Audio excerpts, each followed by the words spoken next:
ഞാൻ ആരിഫ് മുഹമ്മദ് ഖാൻ, കേരള ഗവർണർ. എനിക്ക് മാസശമ്പളം 3,50,000.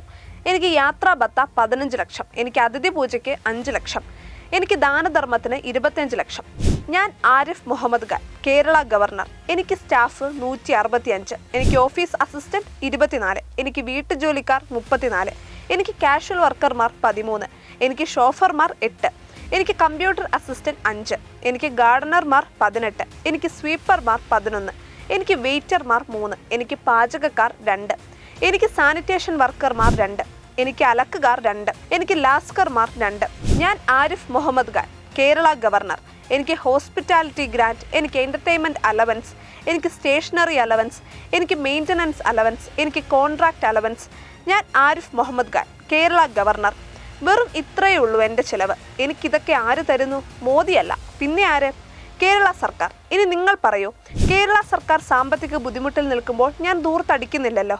Bloody rascals, ഇത്രയും തന്ന് എന്നെ മനഃപൂർവ്വം നാണം കെടുത്തുന്നു. ഇത് ഞാൻ പറഞ്ഞതല്ല, ചില ഇടതുപക്ഷ അനുകൂല പേജുകളിൽ ഗവർണർ ആരിഫ് മുഹമ്മദ് ഖാനെ കുറിച്ച് പ്രചരിക്കുന്ന എഴുത്താണ്.